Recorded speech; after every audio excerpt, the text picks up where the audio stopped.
visit a psychologist. Okay, so why people don't like to go to psychologists? Now,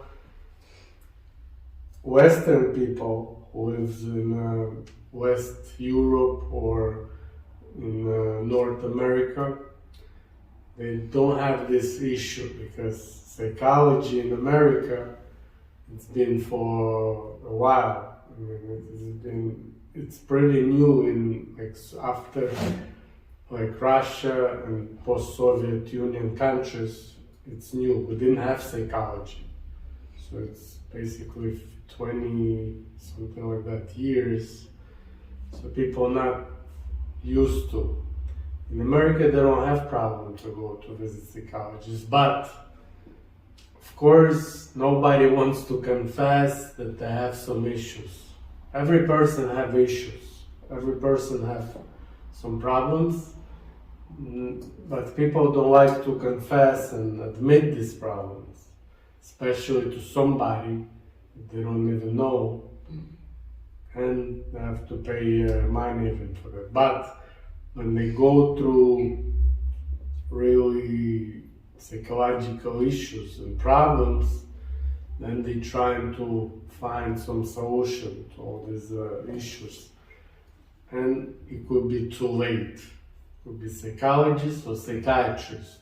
Because, look, when you feel healthy, you don't go to doctor. But that's the problem. When you're healthy, you need to maintain your health, you need to check up, you need to see what's going on with your sugar, blood pressure.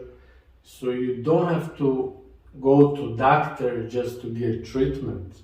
Understand? You go to doctor to check up. It's like a car. You need to have maintenance for the car. You need to, so you go to check up. You need to see what's the issues. When it's break down, when the car broke down, it's too late. It can be too late. So the same thing with psychologists. When you go through really serious problems, most of the times it's too late, and you need like psychiatrists. But the problem is with modern psychologists, psychiatrists especially, they cannot diagnose psychological issues and problems. So they just prescribe some, like psychiatrists, they prescribe some pills, can help, can maybe not, so they try, and it could be dangerous. I have even a museum in Los Angeles, in America. They have maybe Los Angeles, because I used to live there, but I think they have in other cities too.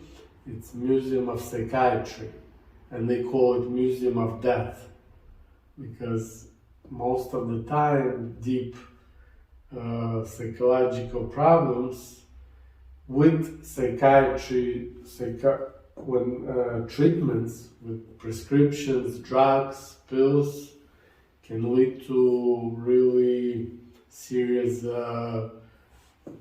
problem. A person can harm himself or harm other people, understand? And that's all these suicidal people, people who shoot other people in school, they go through some really big issues, psychological issues, so psychological. And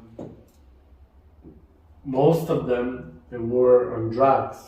Most of them, they were on these prescriptions that lead to some serious problems. But on the other hand, sometimes it's good to talk to somebody, open up, but it's not enough to fix some serious problems. And modern psychology, it's not good enough to do that. It's not good enough to treat it. So people don't really trust it. And what I'm practicing is vector psychology. Sort of a bit different. We're going to talk about that. We can diagnose, and we can even, vector psychology can even treat some, even schizophrenia, autism can be treated, but in early stage. when it starts, when it's, boy maybe 13 years old or something,